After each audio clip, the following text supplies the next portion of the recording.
Hello to those of you that are joining us today for our partnership webinar with Thrizer, Out-of-Network Benefits, the Key to Building a Sustainable Private Pay Practice. Again, welcome everyone. I'm Melissa. I'm a member of the engagement and onboarding team here at Herd. I'm also a therapist previously in private practice.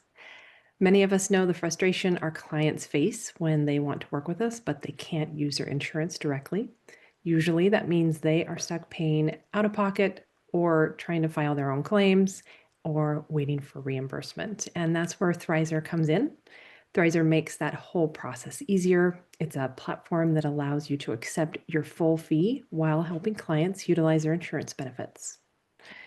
And with that, I am going to hand over to the Thrizer team. Awesome. Thanks so much, Melissa, and thank you so much for having us here today to host with the Herd audience. This is our second webinar that we've done with Herd, and I love these because I always know that everyone's super engaged in these webinars. So I'm excited to be here today. Hi, everyone. I'm Sanjana. I am one of the co-founders at Thrizer. Thrizer is essentially just a company that helps clients better navigate their out-of-network benefits.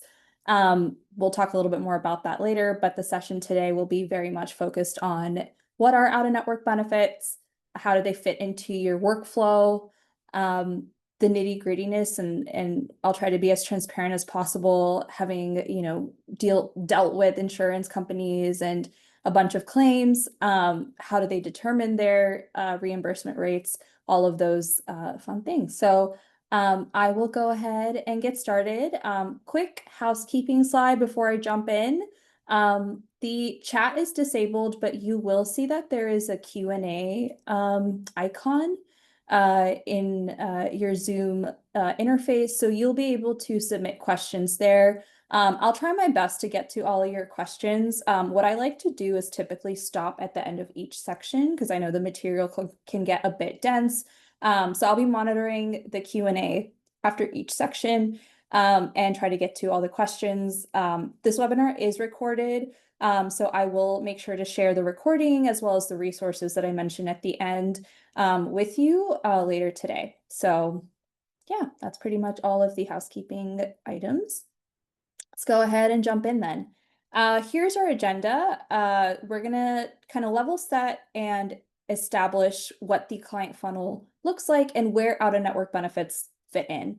And then we'll go right into what are they, what is the superbill process, how are reimbursement rates determined, tips and tricks, and then some resources. Awesome. So let's go ahead and get started with the client funnel. If we think about in terms of where everything kind of fits in, the way that we usually, as a private practice owner can think about it is, of course, you have to attract your clients and then you have to retain clients, right?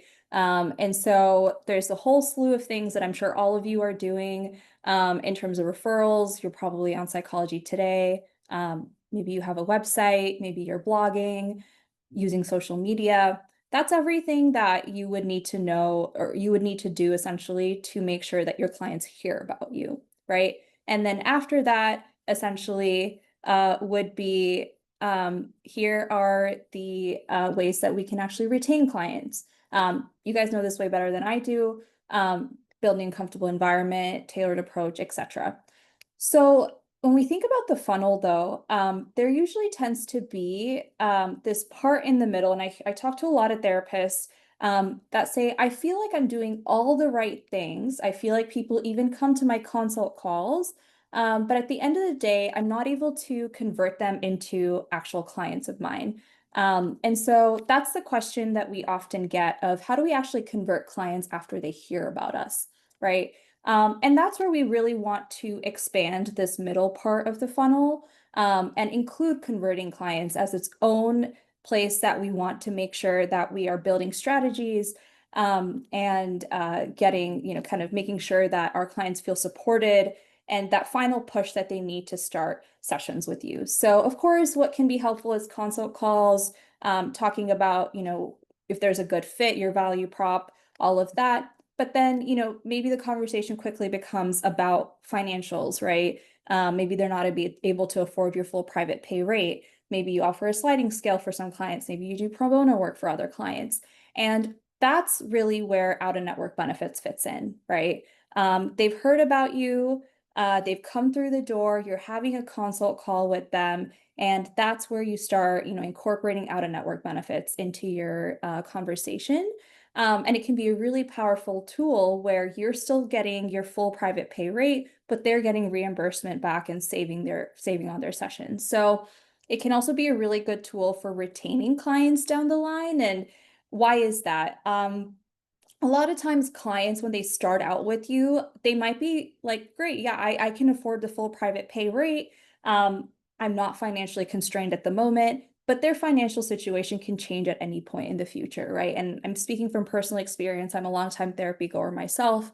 I, started off sessions many times in the past, where I had to discontinue sessions because maybe 6 months down the line, it was becoming financially burdening for me, right? And this was before I had heard about out-of-network benefits. And so what this helps is really kind of knock off several tens of dollars on each session so that then they can maybe see you more frequently or more for like longer term. And so that's essentially where out-of-network benefits can be super helpful. And we'll talk more about how you can actually incorporate it within your practice a bit later. But this is where it can be really kind of helpful to level set with your clients. So I will pause here for questions. I saw some come through. Let me take a look.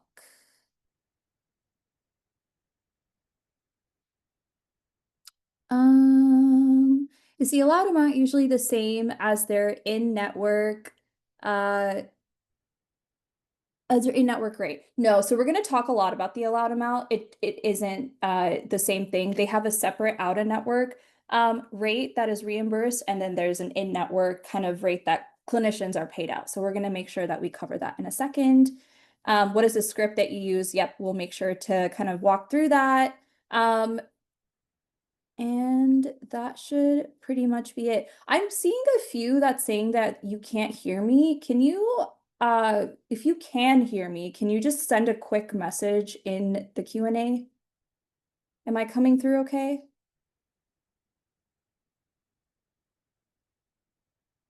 Okay, perfect. Thank you so much. Awesome. Amazing. Thank you. All right, so let's move on to the next part here. So what are out-of-network benefits? I'm sure you've heard about it. You're probably like, what does it exactly mean? This is essentially what out-of-network benefits are.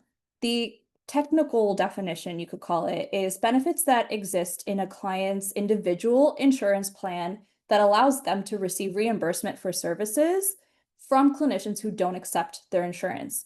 So that's a mouthful, so let's break it down more.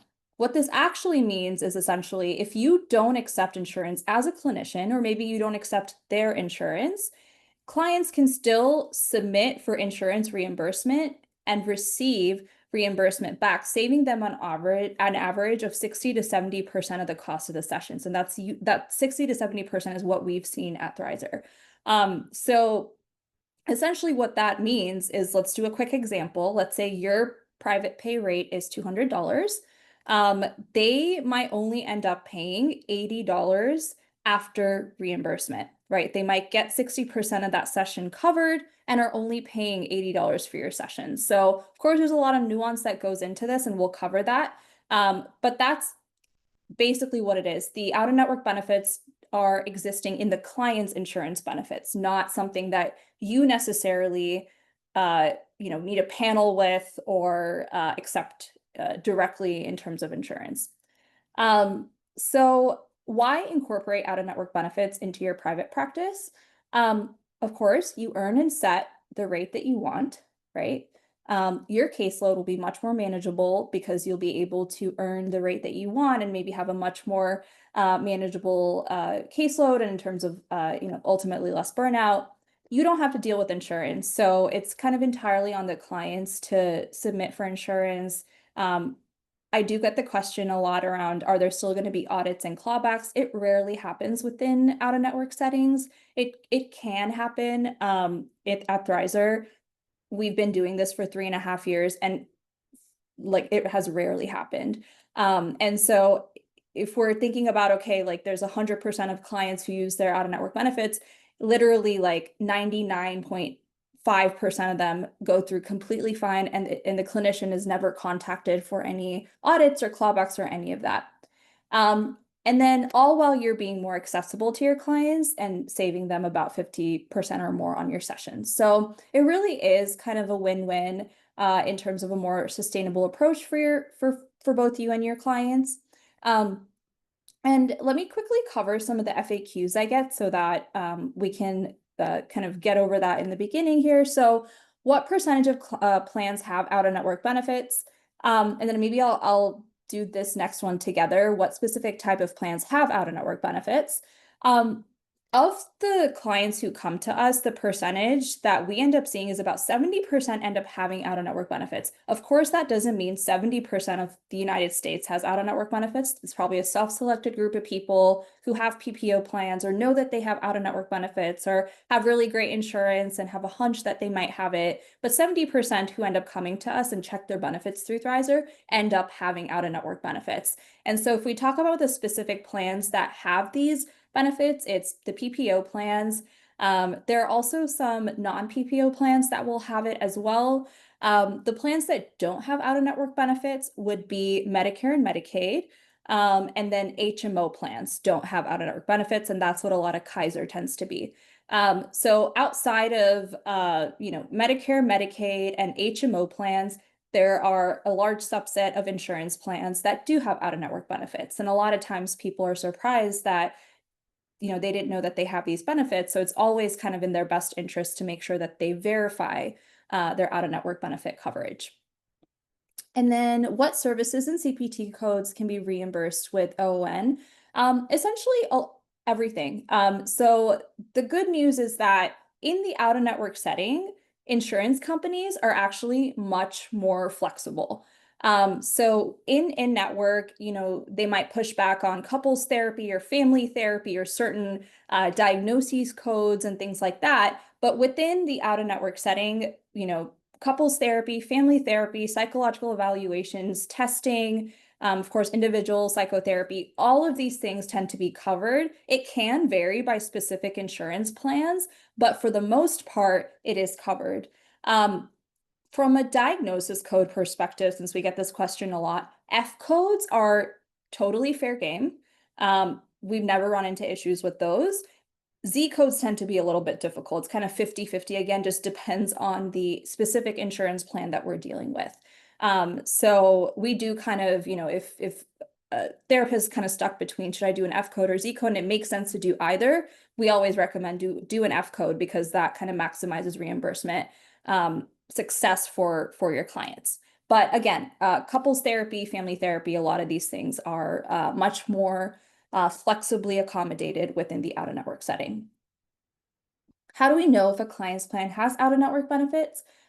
They can call their insurance company. It'll also be on their plan details. It'll list their deductible. It'll list kind of their co-insurance percentage and things like that. Of course, at Thrizer, we also offer an instant benefits calculator, which is free, and they can just plug in their information and get their benefit breakdown that way. But, and we'll talk about also what is included in an insurance plan and what isn't included. And I know we had a question around the allowed amount. That is one of those things that isn't included in an insurance plan. So it's possible for a client to find out whether they have out-of-network benefits, but the exact reimbursement amount that they're going to get back is always tricky to estimate until we hear back on that first claim.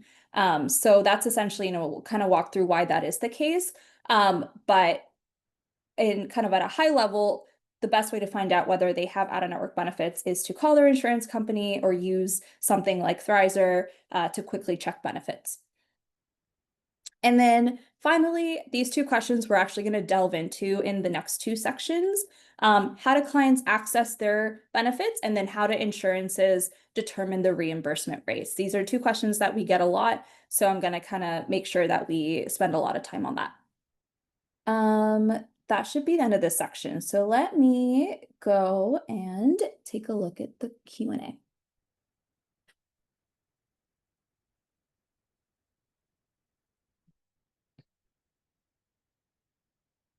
What about deductibles? I've had clients have to meet deductibles prior to getting money back. Yep, that's usually the case, and we'll talk through where deductibles fit in. But yes, the deductibles will always need to be met before they receive any reimbursements.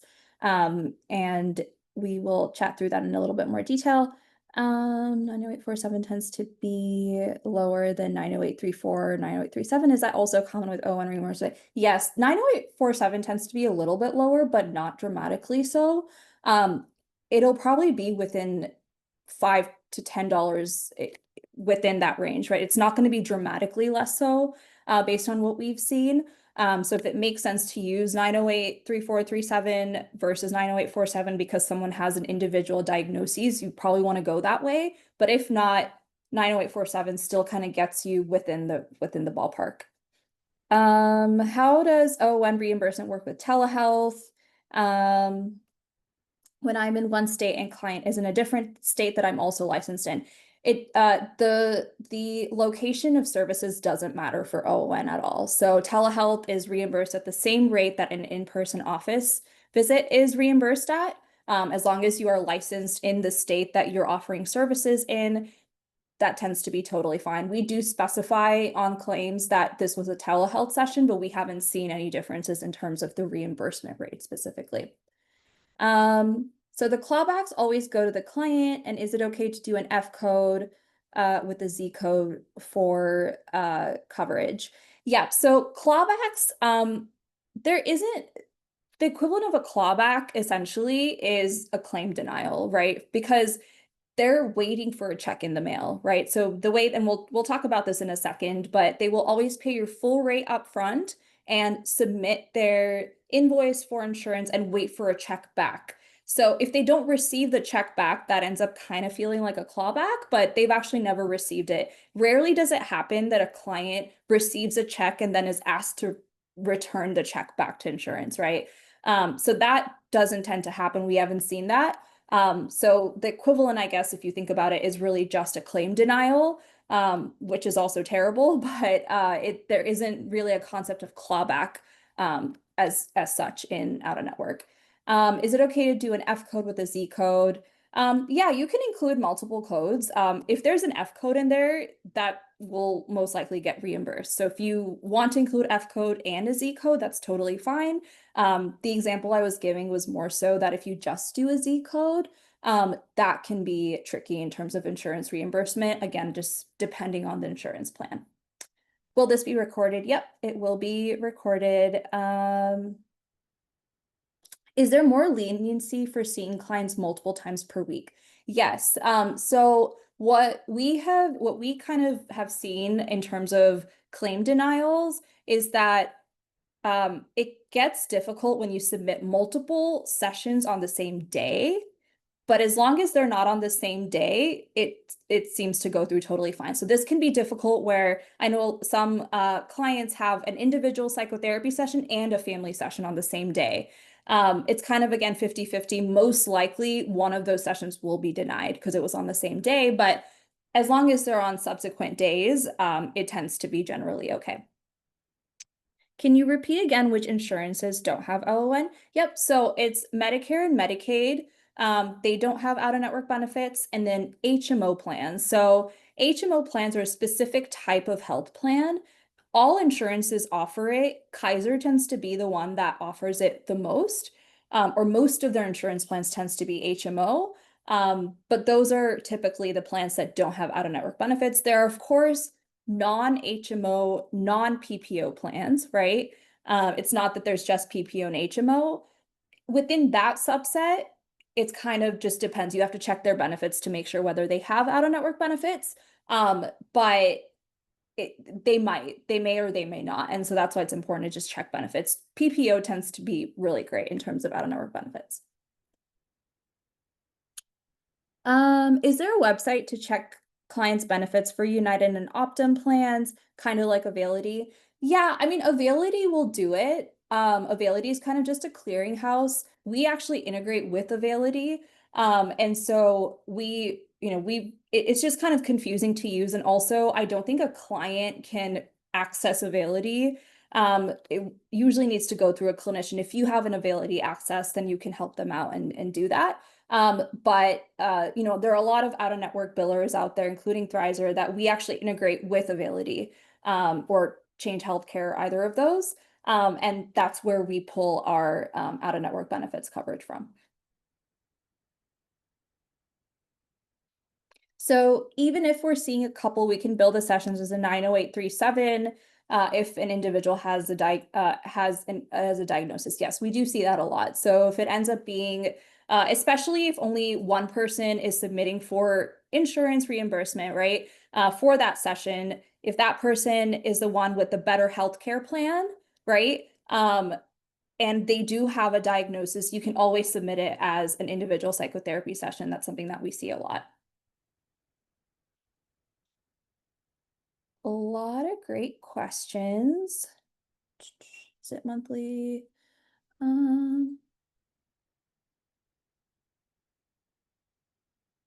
Okay, I think we've covered most of these. If I haven't gotten to it, that's because I will cover it in the future. So I will continue going. Thank you for all the engagement.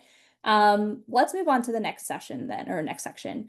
How do clients access these benefits? So let's do a quick recap again in terms of how in-network versus out-of-network billing works. So in-network, of course, is that the insurance sets the rates that clinicians can charge.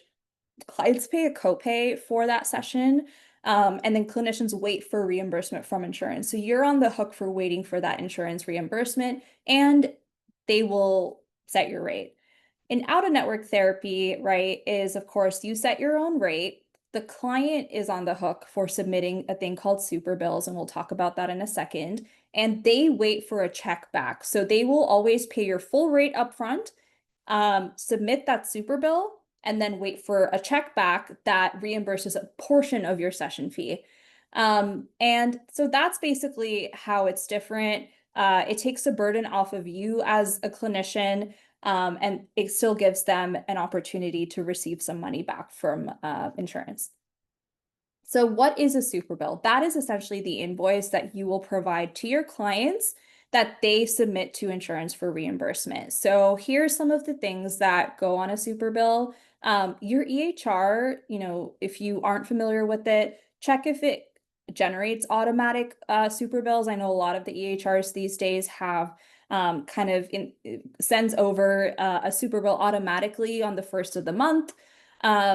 Because you're already putting all the information that you have about the client, and it's easy for your EHR to create that superbill and then share it with your clients. If you don't have that kind of a system, honestly, running through a template once will get you, you'll understand kind of what needs to go on a superbill, and you can just use that standard template for future superbills. So what goes on a superbill? Practice information and information about yourself. So NPI, tax ID, your contact information, client information, so their name, date of birth, and contact information, diagnosis code, and then a list of sessions with dates of service, CPT code, and session fee. So as you can see here, one of the questions that I often get is, do you need a diagnosis code? Yes, if your client wants to submit for insurance reimbursement, they need to have a diagnosis code. And then each session then needs to be associated with the CPT code. And yeah, so that's pretty much what goes on a superbill. As you can see, there's no need for notes, any additional information. It's pretty streamlined in terms of this versus kind of submitting claims in the in-network setting. So here's the end-to-end superbill process, and we've kind of talked through this, but kind of want to make sure that if you are walking your clients through the process, you're aware of the steps that are involved. So client pays your full rate for a session, then you issue a super bill. Then the client needs to submit the super bill to their insurance. So each insurance is a bit different. Some of them ask them to fax it in, some of them ask them to put it on their online portal, some of them ask them to email it. So they kind of need to check in and make sure what the mode of submission is for their particular insurance plan. Typically, because insurance is very archaic, probably on purpose, there isn't like a portal that they can then log into that says, great, we've received your super bill. You will get your reimbursement check in 4 weeks, right? There isn't any kind of tracking purposes. So clients typically end up needing to follow up with insurance for a status update, at least for like the first few super bills they've submitted, because they don't really have a sense of that reimbursement time period. And then after that, they receive the check via mail, and then they deposit it into their bank account. So it can feel like a very cumbersome process, but I know a lot of people who are submitting super bills very successfully, kind of gets, you need to get used to it, and kind of understand the process. But this is something that, of course, can be cumbersome, but will get them a lot of money back in the long run. Awesome. So before we move on to reimbursement rates, let me look at the questions again.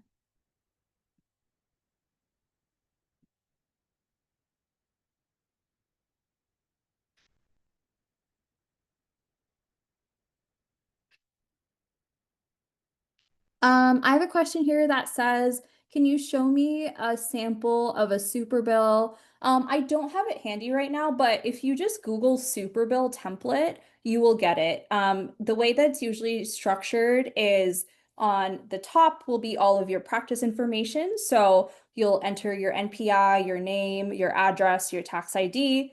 Right below it will be, or off to the right side will be the client information, like their name, address, date of birth. Under it will be their diagnosis code, and then under it will usually be a table that has date of service, CPT code, and session fee. So that's usually what the super bill template looks like. I wouldn't worry too much about making sure that it is like the perfect template, or you'll see when you Google it, you might find a couple different templates, but as long as it has all of the information that I kind of shared with you here, you're fine. It doesn't have to be formatted exactly the same way. It'll usually be kind of just making sure that all those pieces are in place.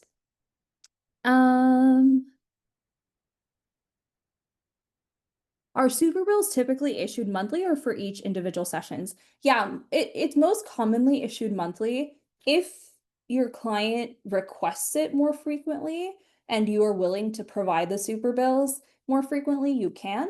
But most commonly what I've seen is monthly.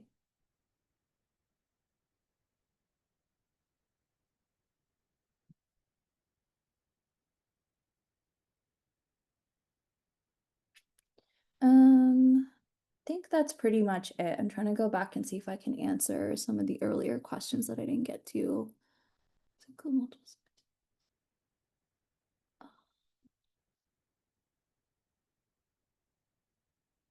Oh, yes. Let me get to this one real quick. Does the same issue come up if it's two different therapists? I'm assuming that was referring to submitting a claim on the same day, um, for if they saw two different clinicians.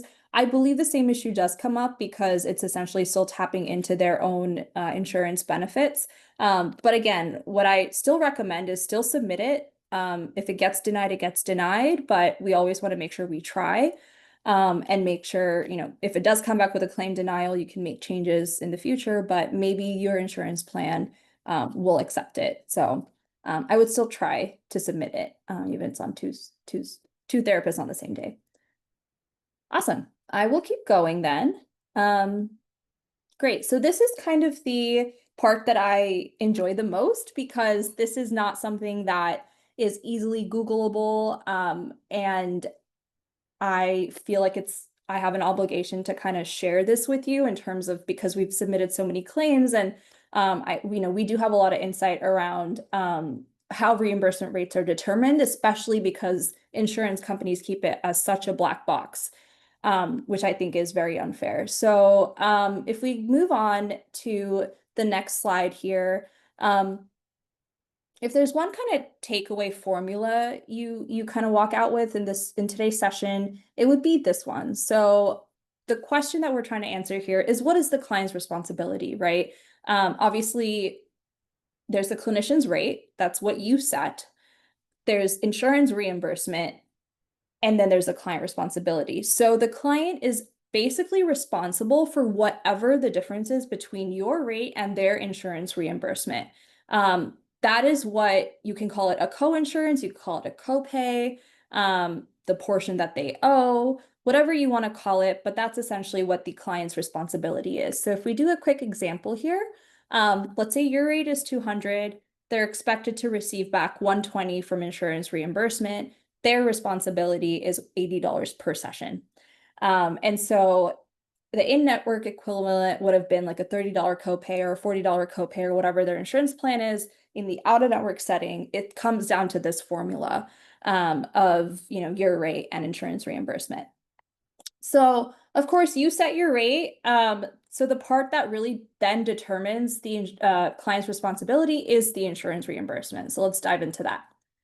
How are reimbursement rates determined? The biggest takeaway here is that out-of-network reimbursements vary by individual plans. You could have two people have the same plan or very similar plans. Maybe they live in the same state or neighborhood or whatever. They could still come back with different reimbursement rates. And that's because literally the reimbursement rate is determined after they receive their first claim, and then it's kind of kept consistent after that. So it's really, really hard to know the exact reimbursement rate. And I am again convinced that this is all on purpose.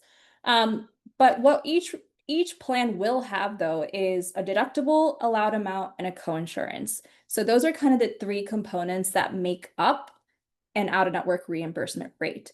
So let's dive into each of those. The deductible is the amount that a client needs to pay fully out of pocket before reimbursements start kicking in. So I know we had a question about this earlier.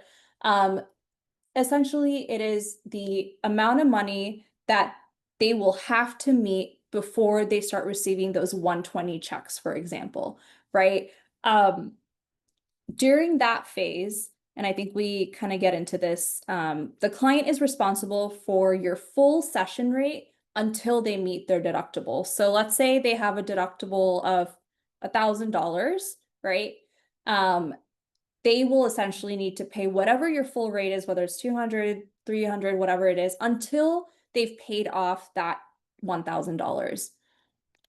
Deductibles reset every year. That's another reason why it can be tricky that, it's not like they meet their deductible, let's say through March of this year, and then once they hit December again, it resets. So that is something to keep in mind. And then this is another piece. For those of you who are familiar with what an allowed amount is, this will make sense to you. If you don't know that, I will explain this in a second, but just kind of keep it in your mind. But only the allowed amount is applied towards their deductible. So not your full rate. It's just the allowed amount that is chipping away at that deductible.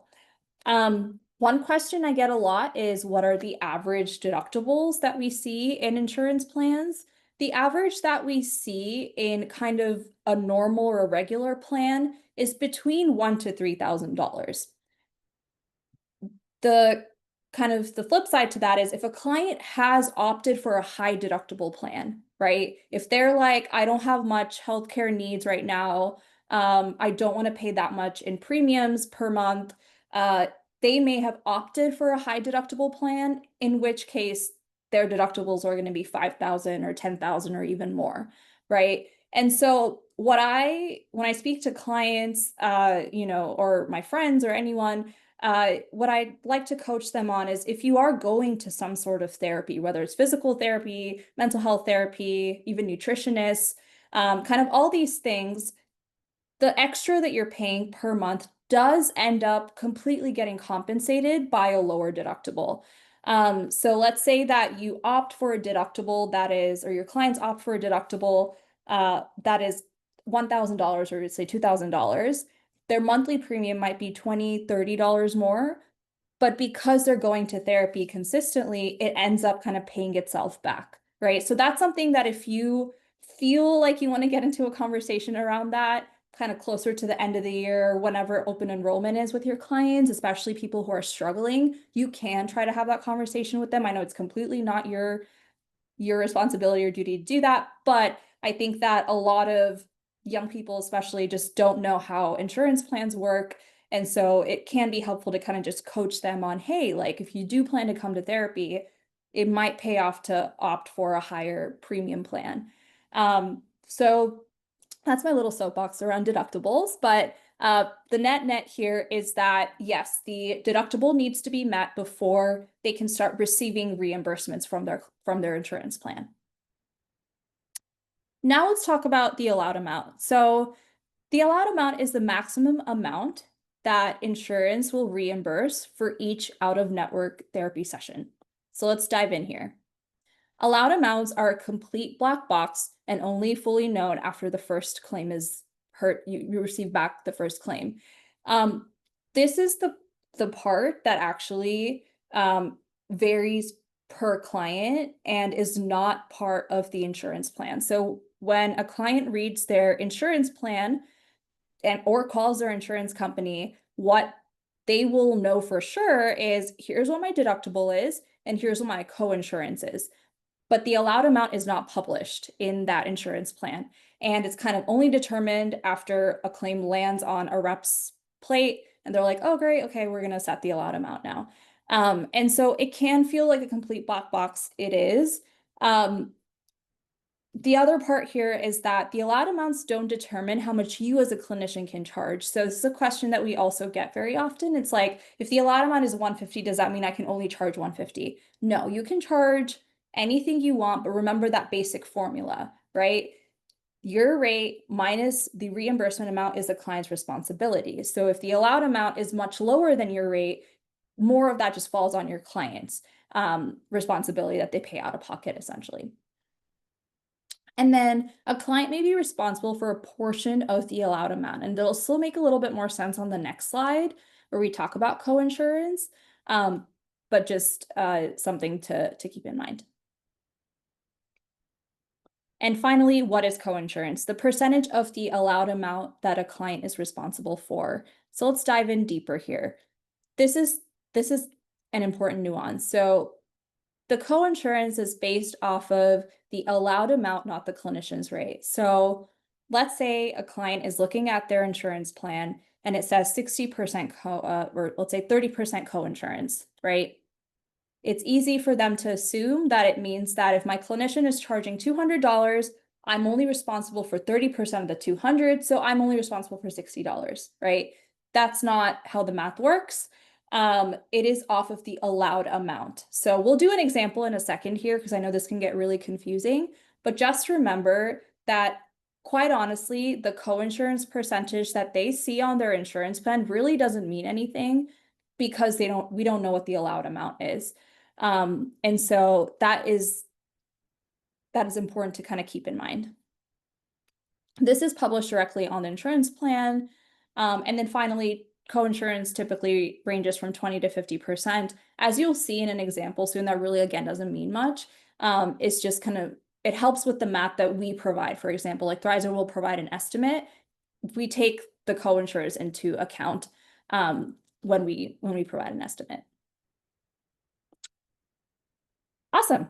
So let me run through an example and I'll kind of break it up into pieces so that it's a little bit more easy to understand. So let's say that an allowed amount is $150 for a particular insurance plan, and it says that the co-insurance is 20%. What does this mean? This means that insurance reimbursement is actually going to be 80% of the $150, right? It doesn't mean that it's going to be 80% of the clinician's rate. Insurance reimbursement is always based off of the allowed amount. So in this case, it would be 80% of $150, so it's $120. client would actually be responsible for the $30 of that allowed amount still, right? Because that is the 20% coinsurance. So they're responsible for $30 plus anything beyond 150. And so let's do a full example to kind of bring all of this together. Let's say your rate is $200. This particular plan has $1,500 in deductible, $150 allowed amount, and coinsurance at 20%. What does this all mean? Pre-deductible, the client will pay $200 per session for their first 10 sessions. And why is it 10? Because only $150 is applied towards the deductible for each session. So that's $150 times 10 sessions is $1,500. So again, remember that not the full $200 is going to be applied and chipped away at the deductible. Only the allowed amount is going to be applied towards the deductible. And after those 10 sessions, they start being eligible for reimbursement. So what does that mean then? The client receives $120 in reimbursement per session. And so that was based on the math on the previous slide, right? It is 80% of the 150. How did we get the 80? Because the coinsurance percentage is 20%, right? So if the client is responsible for 20% of the allowed amount, insurance is paying out the remaining 80% of the allowed amount. So that means that insurance reimbursement in this case is going to be $120 per session. So the client responsibility is 200 minus 120, $80 per session, which is really good news, right? Because that basically means that your client only is paying net $80 for your sessions, while still you earn $200 per session, which is amazing. Of course, the $80 is probably much higher than what their copay would have been. And yes, they have to meet the deductible. But think of it this way, like essentially what out-of-network benefits can be helpful for are the clients who would have seen you at your private pay rate, but they're able to see you more frequently. If their financial situation changes down the line, they're able to still sustain sessions with you. Maybe, you know, they're able to afford the $80, but they're not able to afford $200 because of cash flow reasons, right? So like all of these things do end up adding up. It's really unfortunate that we're not able to the system doesn't support everyone, but it does help a large subset of clients who can afford therapy now. And so that's basically how the math all works. I know it can be confusing, but that's kind of the net of how the math works.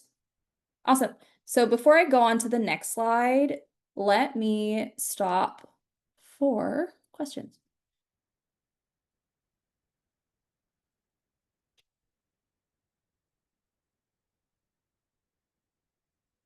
If your rate goes up, does the client's reimbursement rate increase? Great question.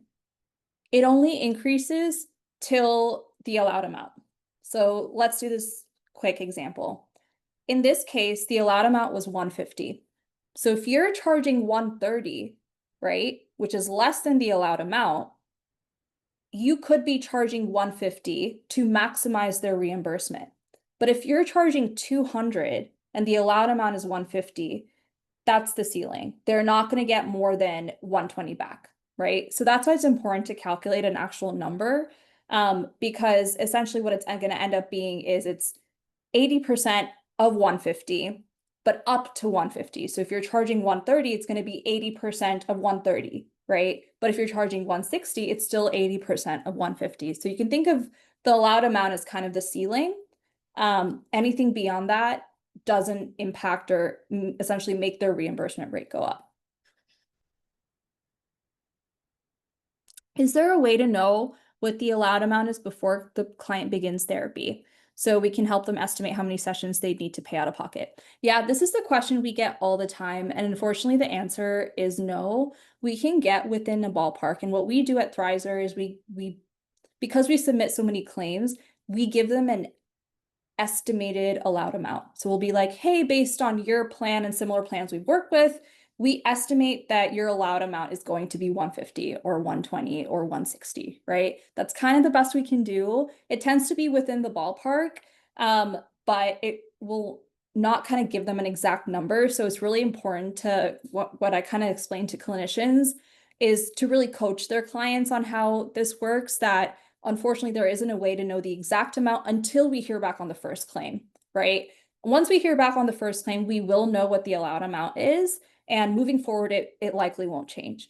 So it's really until we hear back on that first claim. Maybe they have 2 sessions before them. If they're seeing you every other week, if they're seeing you weekly, maybe they've paid, we don't know their allowed amount for 4 sessions. So it is unfortunate, but once we hear back on the first claim, that's actually when we'll know the exact amount.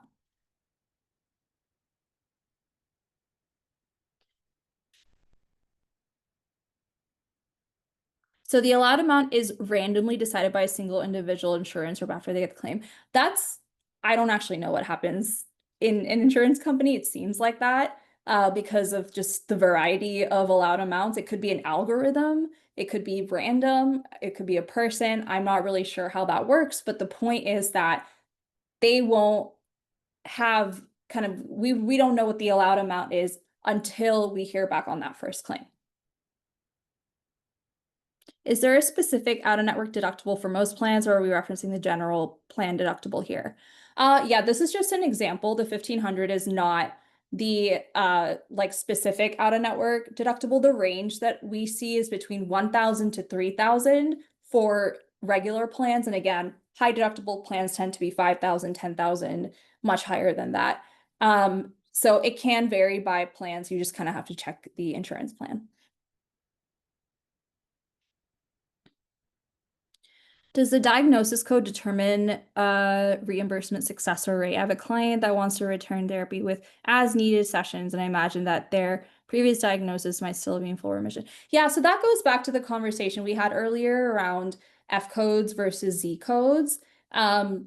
It doesn't determine the reimbursement rate, but it determines the reimbursement success, right? So Z codes tend to be much more difficult to go through. F codes tend to be fine. And so again, that doesn't mean that you want to assign an F code when a Z code is appropriate. Of course, still assign the Z code, submit it for insurance reimbursement, see if it gets reimbursed, but that's typically kind of the pattern that we see.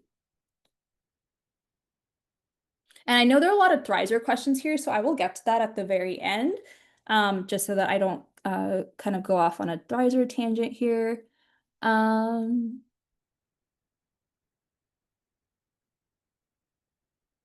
If you offer a sliding scale rate, once the client reaches their complete deductible, can we charge the full original rate per session? Yes, and that's actually what a lot of clinicians do. They offer a sliding scale rate to chip away at that deductible. Of course, that means that it might take more sessions to chip away at that deductible, right? So in this case, especially if, let's say, the sliding scale rate that you're offering is less than the allowed amount, right? So in that example that we have here, the allowed amount is 150, but let's say your sliding scale rate is 100, the client will be still paying 20, essentially they'll be paying $100 until that deductible is met, but then it's going to take 15 sessions, and that's fine, right? But the point is that, yes, out of pocket per session, they are paying less. Once they meet their deductible, you can actually change your rate. And then do the math and say, hey, even if I charge 150, they're actually paying less than the 100 they were paying while working towards deductible, right? Because they're going to be getting back reimbursement. So that is something that a lot of clinicians do. What is the highest allowed amount you have seen? I'm trying to remember. I've seen up to 280, 250, 280. Probably exceptional plans out there. That's not the norm. I think the norm ends up being around 100 to 120 is kind of the, for the allowed amount ends up being around 150, but the reimbursement ends up being around 100.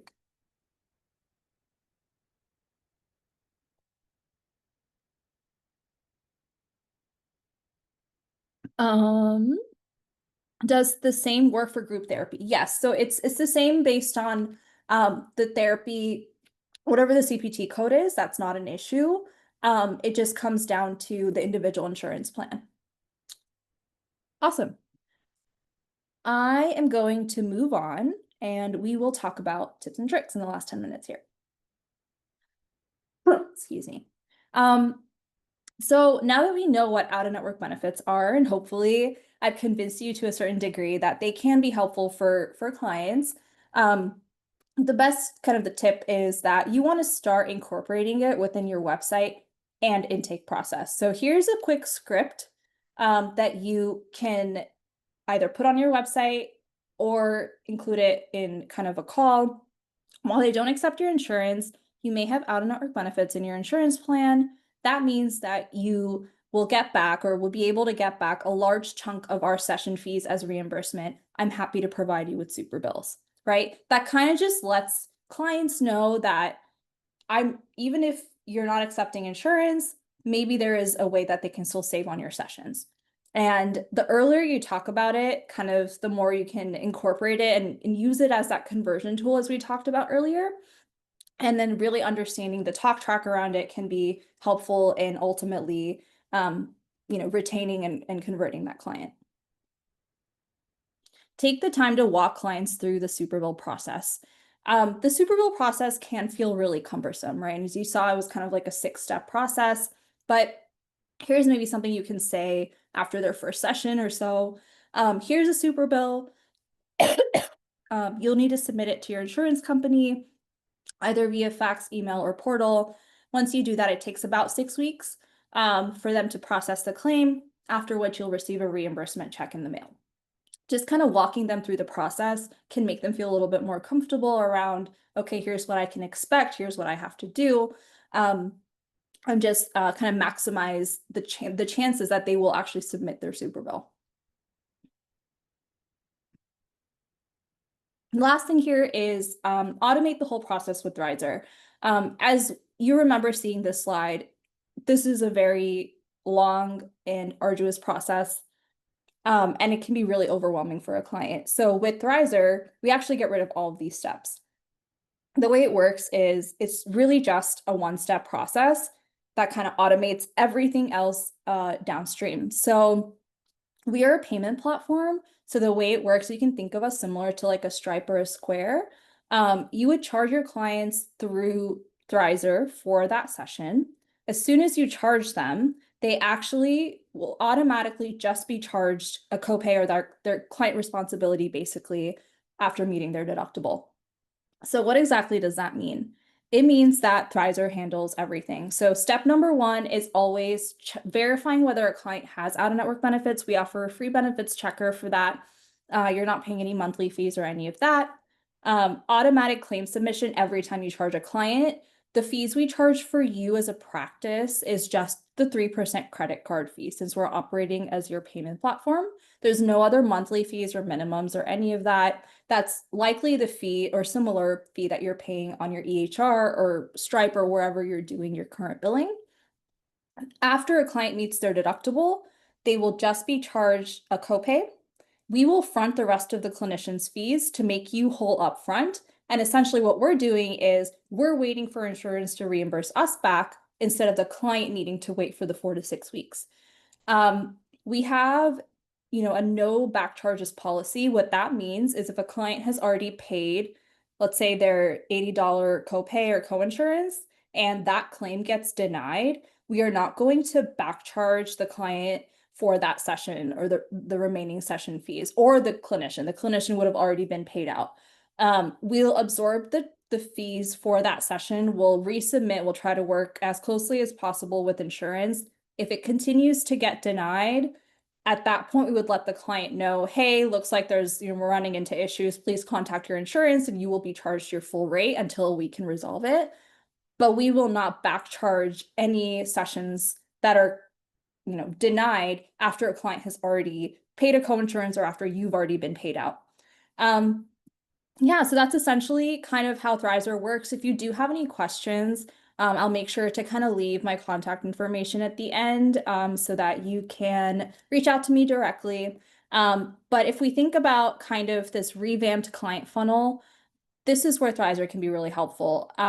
We get questions around, okay, does Thrizer help attract clients? I mean, maybe, and I'm not going to claim that we do, but it can be a really powerful conversion and retention tool, right? If you're able to tell your clients that, hey, you just have to pay a copay for your session similar to in-network, And you don't have to worry about submitting superbills, waiting for reimbursement, following up with insurance companies.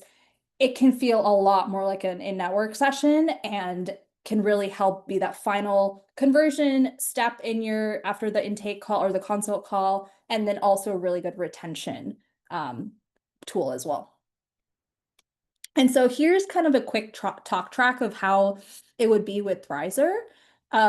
So this is something that we recommend that you put on your website. You could put it on your Psychology Today. We actually have a How to Explain Thrizer to Your Clients resource that we share that has blurbs like this as well. But essentially what you're saying is, while I don't accept your insurance, you may have out-of-network benefits in your plan that could save you a large portion of our session fees. I'm happy to take care of all the insurance stress for you, like verifying benefits and submitting claims for you via Thrizer.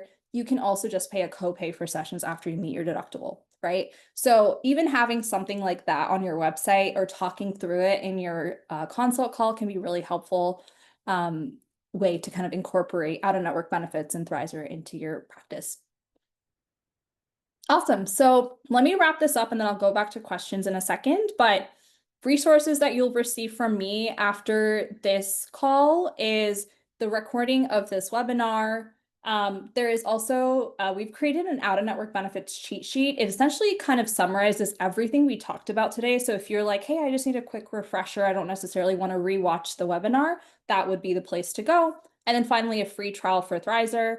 You can sign up with the code HERD to receive waived credit card fees of 3% for your first 2,500 in charges. So you don't have to pay 3% for those initial charges that you submit through Thrizer. Just to try it out with a couple of clients, there's absolutely no requirement that you need to bring your entire caseload onto Thrizer. You could try it out with one or two, bring whoever would benefit from Thrizer. So we kind of have that flexibility as well. Awesome. Well, thank you so much. Let me go back to the questions now.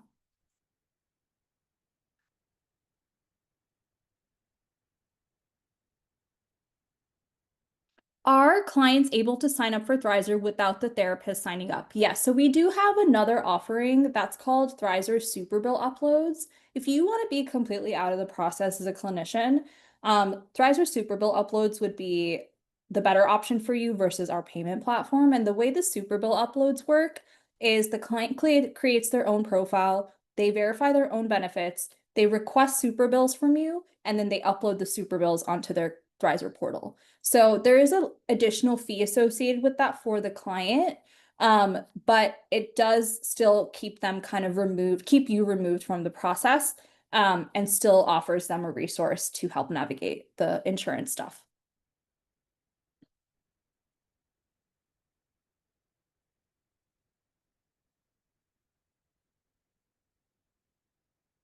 Is there any reason that you can't offer a client a sliding scale rate and also have them use Thrizer for ON reimbursement? I can't think of any reason why not. I want to make sure. Yeah, you totally can. The only thing is that I mentioned is if you end up charging them a rate that is lower than their allowed amount, we're kind of not maximizing their reimbursement, right? Mathematically, it might end up being that they would just have to pay $5 more, but you could be earning $20, $30 more, right? So just remember the math in terms of, let's say their co-insurance percentage is 20%, right? And if you charge $100, then they're going to be receiving $80 in insurance reimbursement. You will be making $100. The client is paying $20. On the flip side, let's say that you charge $150, right? You are making $150. The client is then 20% of $150, whatever the math is for that. $30, I believe. Yeah, $30. So the client is paying 10 extra dollars for that session, but you're making $50 more, right? So if you do the math, it might end up being just kind of net. Of course, if your client can only afford $20, then by all means keep it at 100. But if they can't afford an extra $10 per session, it might be in your best interest to bump up the rate to 150, they would still receive 80% of that 150, right? Hopefully that made sense. I'm sorry if I confused you. If we are using an EHR, would we charge zero there just to utilize Thrizer's system? Yeah, so you could do zero there. I know there's also some of the EHRs have a cash payment button or option that you can select. So it just kind of lets the EHR know that you're charging outside of the system. I think Simple Practice has something like that. That's what a lot of clinicians do, but you could also do zero on there too. Just to confirm, the client can use Thrizer all on their own without the clinician creating an account. Yeah, so the big difference between the payment platform and the superbill uploads is that the two big reasons why you may opt for the payment platform is if you want a more hands-on approach with your clients and to offer them more perks like courtesy claim submissions, right? And two, the option to just pay a copay for sessions. Those two things are only enabled on the payment platform. The super bill upload is a good option for you if you're like, hey, I don't want to switch my billing platform, but I still want to offer my clients a resource. In this case, of course, the responsibility still lies on the client to submit their super bills, right? So there's that extra step for them, and they will always have to wait for reimbursement in this option. They will pay your full rate, request a super bill, submit it through Thrizer, and wait for the reimbursement back. So that kind of looks more similar to the super bill world, but of course we make sure to submit the super bill for them, jump through all the hurdles. It does save them a lot of time. But yes, that is the option if you don't want to be involved as a Thrizer clinician.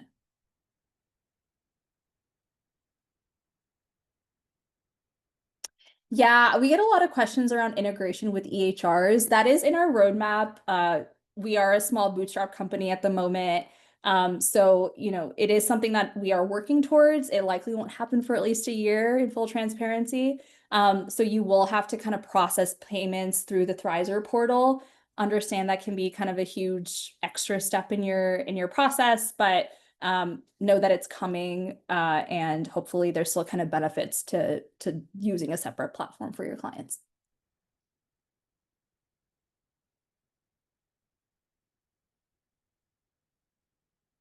How do I get paid by you, ACH or paycheck direct deposit? Yes, so it's direct deposit. Payouts are every Friday. So all charges that you make by Thursday end of day gets paid out to you that Friday.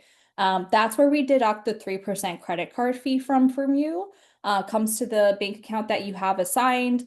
If you do any Friday or weekend charges, it gets paid out to you the following Friday. So that's the predictable schedule that you can get used to. You as a clinician are not waiting for us to recover the reimbursement from insurance, right? You are going to get paid out that week for all charges that you make.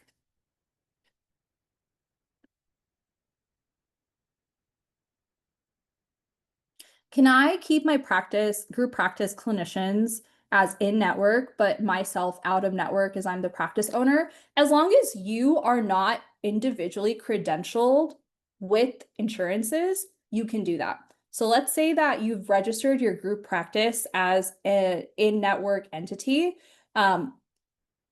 And it has kind of a group NPI, right? If you want to remove yourself and just submit under your NPI and tax ID that's not associated with that group practice, you can do so as long as you aren't individually credentialed with Aetna, Cigna, or whatever else.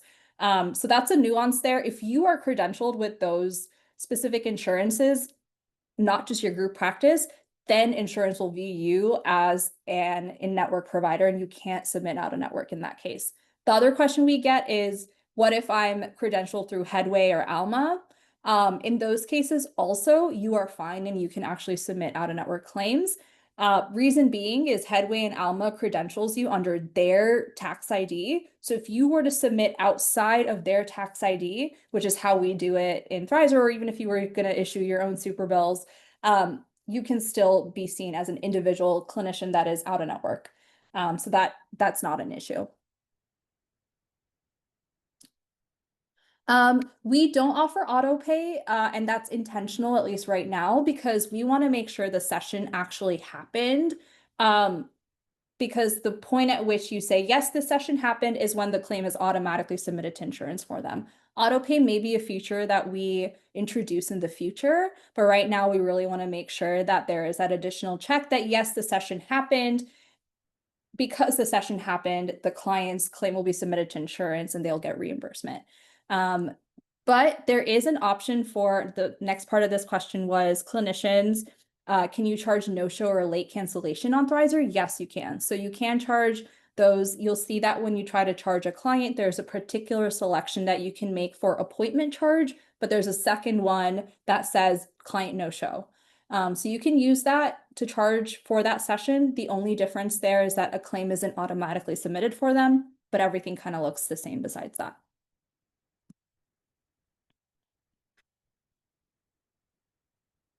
I recall that an email was sent out several months about a change in BCBS and how Thrizer was operating with them. Can you remind me what that was? Yeah, so there was a period of time that we weren't doing Thrizer Pay for BCBS. So Thrizer Pay, again, is that option to pay a copay instead of paying the full rate and waiting for reimbursement. We've actually resolved that for most BCBS plans. There are still a few plans, I believe it's Regions, Primera, a few of those. If you want to reach out to our customer support team, they will let you know if that particular plan still offers Thrizer Pay. Regardless, you can still use Thrizer for those BCBS clients. They'll just have to wait for reimbursement. The Thrizer Pay option is what wasn't toggled on for a while, but most of the BCBS plans are fine now. So we just need to double check the specific plans you're talking about. Awesome, cool. I know we went over, but I'm glad I was able to get to most questions here. Thank you so much for joining. Please be on the lookout for an email from me. If you don't receive an email from me, sometimes it tends to go to spam for whatever reason. Let me drop my email address here and you can just reach out to me directly. So Sanjana@thrizer.com. And yeah, besides that, thank you so much for joining. I had a lot of fun. Hope you did too. And I look forward to hearing from some of you. But yeah, have a great day. Thank you.